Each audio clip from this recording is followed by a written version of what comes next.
What is up, guys? Welcome back to my channel. I like my shirt, Drippin' Melanin. How are you guys doing today? I am doing well. So today I got up. I was up early and my friend contacted me and we discussed some very heavy, very deep topics per the usual. And we talked for about 2.5 hours, and it's actually cool because,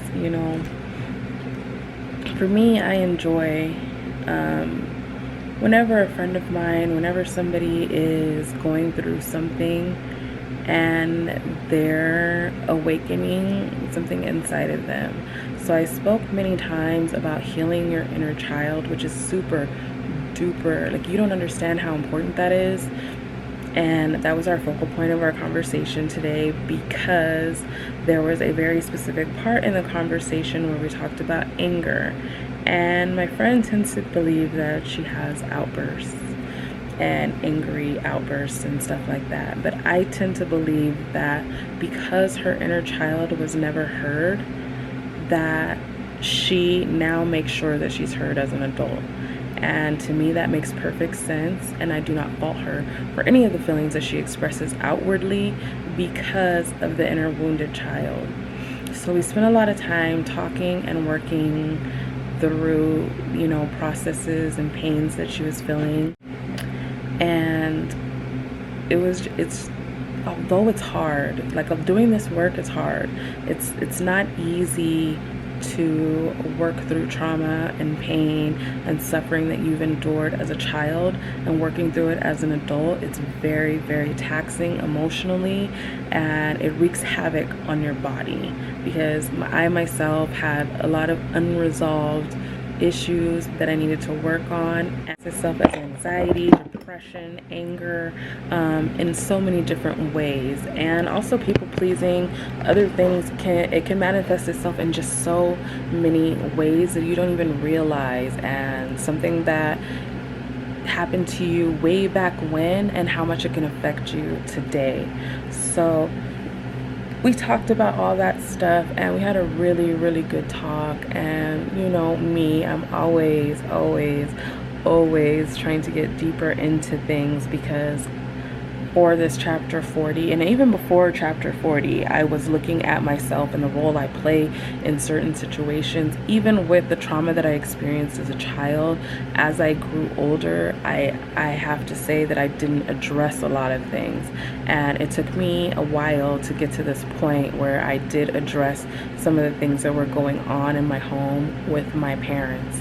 And I talked to them one-on-one, and it ended up being good, because one thing that happened was I wasn't vocalizing any of these things. I would have like outbursts and stuff like that and whatever, but I wasn't really vocalizing the things that I was feeling. And so when it came time for me to come to my parents, even though like everyone around them saw what was going on, no one called them out for it, and so they were kind of like, what? And it's kind of crazy when you look back at things like that, because sometimes they're doing things and they don't even realize it, you know what I mean? So we just talked about trauma and all kinds of stuff, and trying to work through it and navigate through things like that is hard. I have a few friends that are navigating through these same waters, and collectively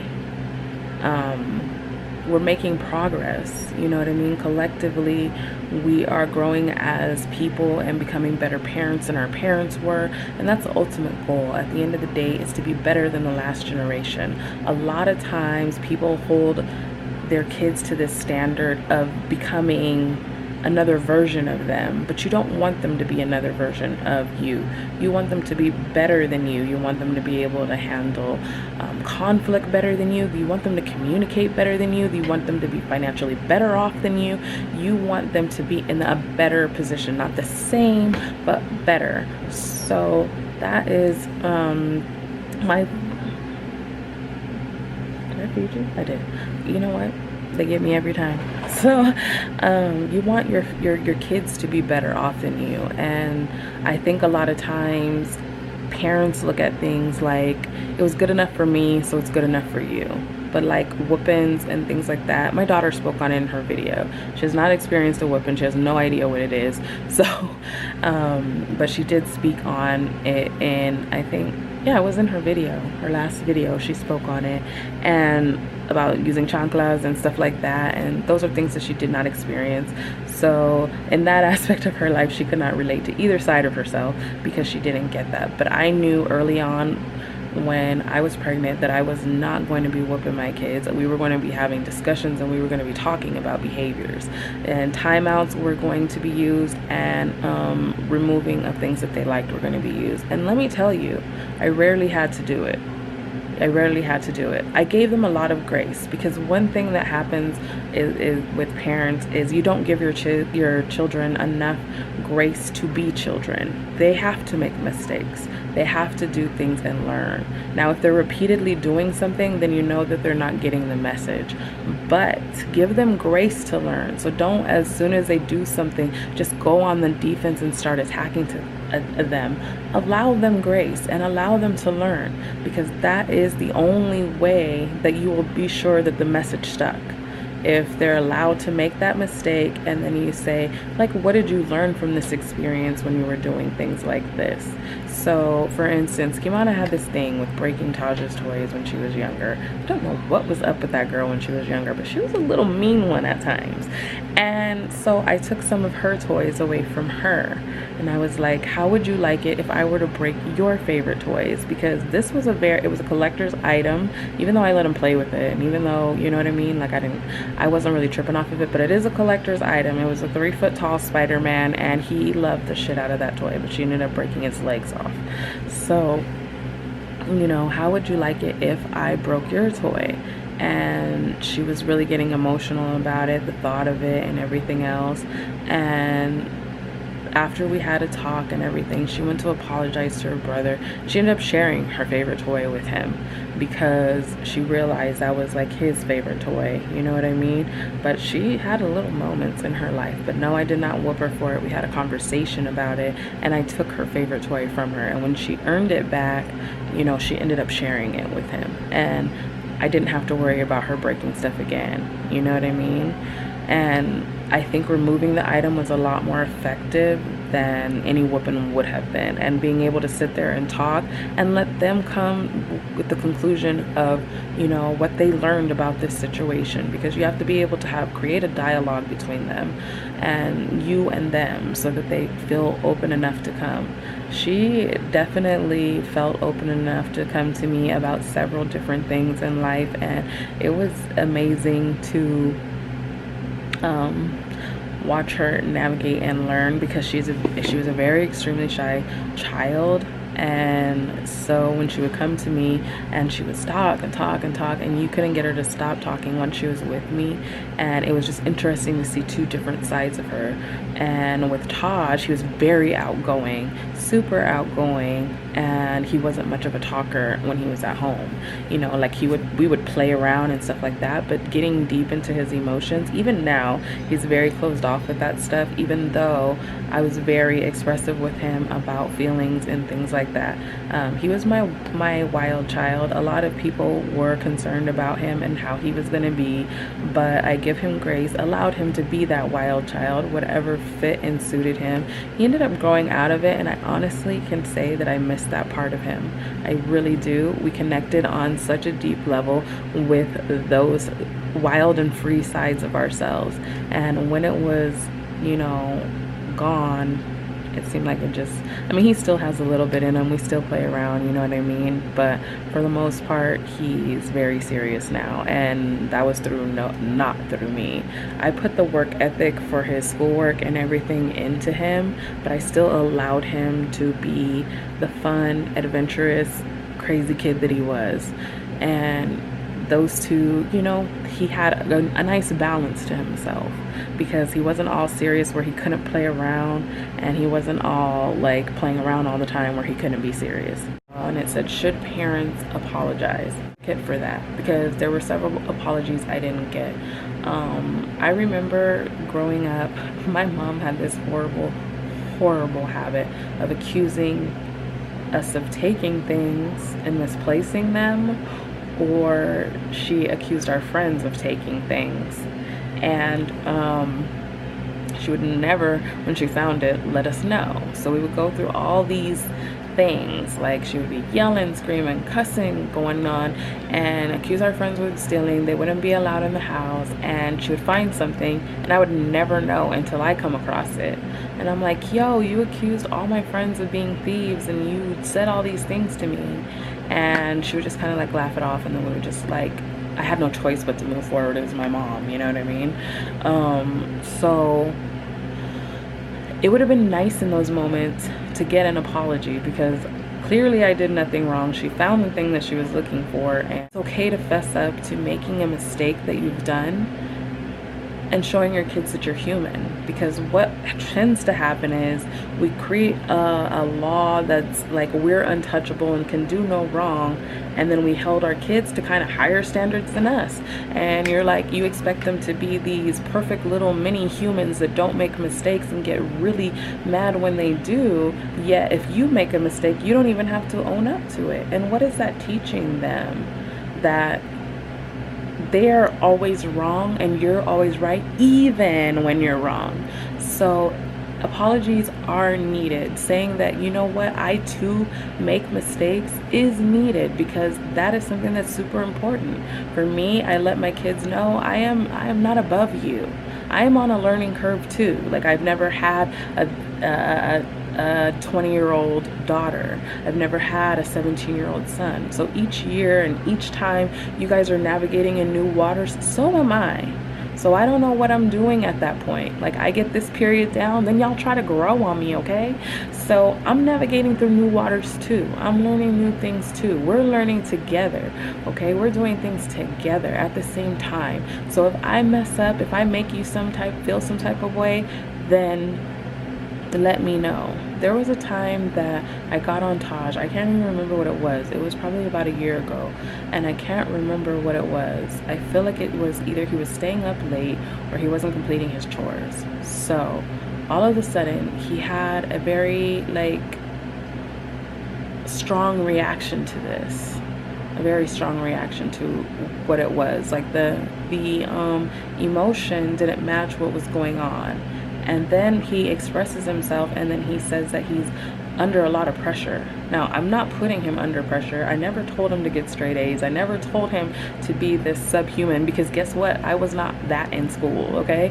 In high school, I was not that person. So I can't I'm impressed. I'm in awe of him, because he's nothing like me when it came to how I was in high school. In college, I was totally different, very focused, and I had learned about my disability. So I learned to navigate through having dyscalculia. But in school, I didn't know I had this disability. So it wasn't until my senior year that I found out.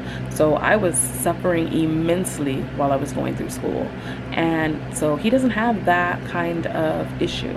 When I got to college, you couldn't tell me nothing. I was straight A's then, because I figured out the problem, I fixed it. But I was in awe. I am in awe of him, because he has what do they call it? An eidetic memory. He can remember anything that he sees after one time, and he knows it. And so always in awe, you know what I mean? Like, it comes to him effortless, or what seems like effortlessly, okay?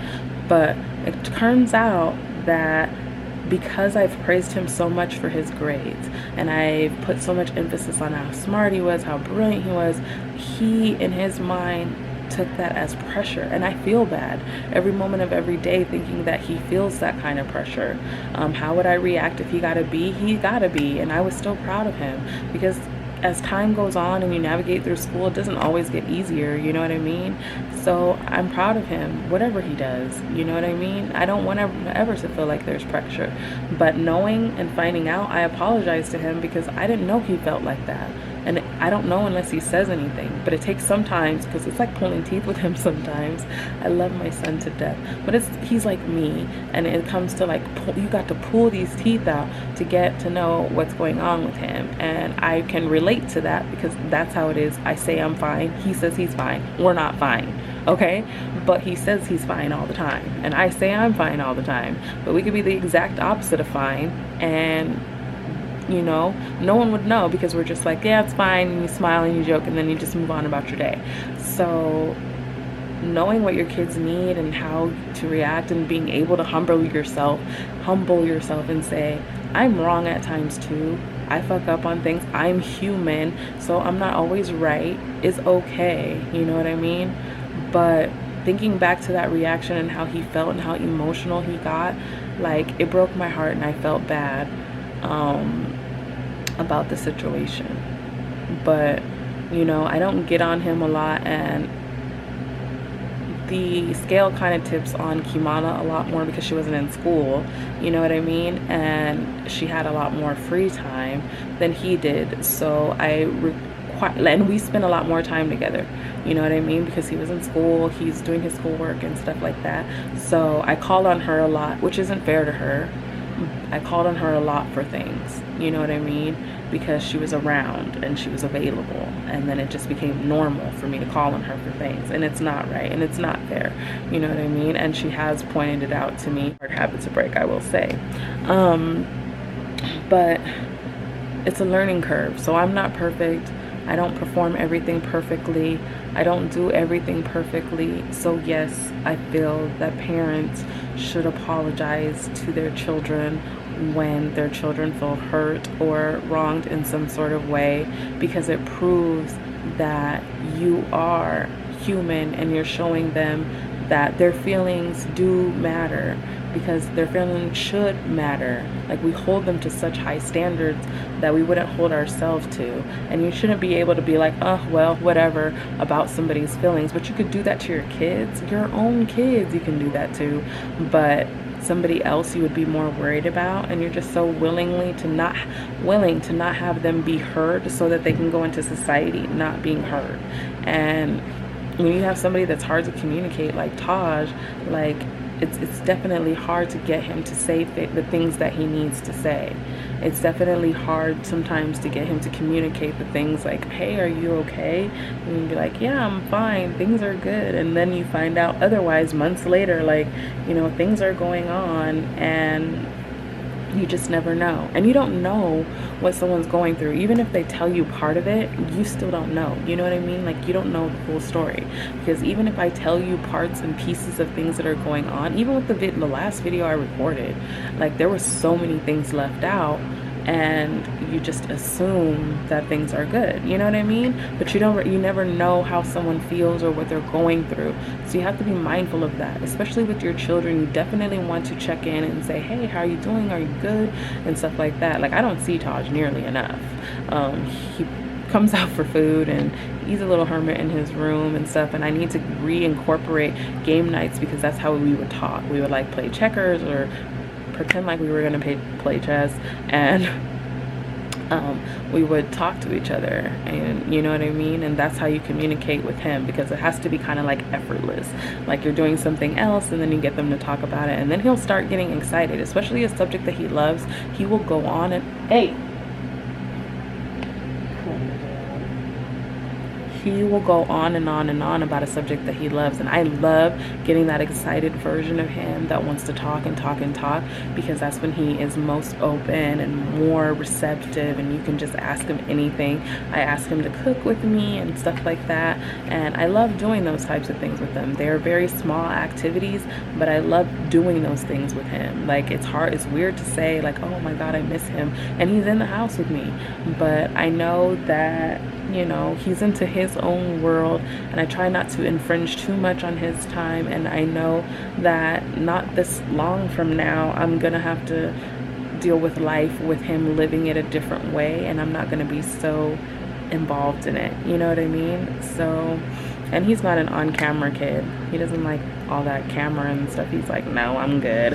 I'm like, oh, record with me. He's like, no, and I have to respect that. I'm not gonna force him to be on camera if that's not what he's into. You know what I mean? Kimana has always, trust me, her whole life, when I say her whole life, I mean her whole life, loved the camera. But he's been, I mean, he used to pose for me, he used to do all the nine for me, and then as time got on in his teenage years, he's like, I'm good, like, no. And so it is what it is, you know what I mean? But, you know what I mean? We're all human. We do make mistakes, but some of those mistakes that we make are chosen mistakes. You're choosing to make that mistake. You're choosing not to acknowledge your children's feelings. You're choosing not to acknowledge someone else's feelings. You know what I mean? So we have to work harder on making sure that the people around us are getting the message that you want to receive to them, like that we're giving the right message to them. So if you want your kids to be better than you, make sure that you're showing them that you're a human being too, and that you make mistakes too, because there's nothing wrong with that. They're gonna become parents, possibly. A lot of kids are not wanting to be parents after all this. Well, and they're gonna see how hard it was to navigate through these waters. You know what I mean? There's so much more grace when they're a toddler. They love you for everything. But trust me, you mess up as a teenager and you don't know if you're going to be able to come back from that, because Lord, they can hold some grudges. And this was just all about parenting and apologies and all that kind of stuff, and just trying to be the best person that I can be, and the best way I know how. I don't know all the answers, and I'm not perfect, and I have no idea what I'm doing still to this day, but I definitely always try my best, and that's all I can say, is that I try my best when I'm doing stuff, you know, as a parent, because that's all I know how to do, is just try. And so I'm gonna let you guys go. Thank you so much for watching. I really appreciate it, and I hope to see you in my next video. Bye guys.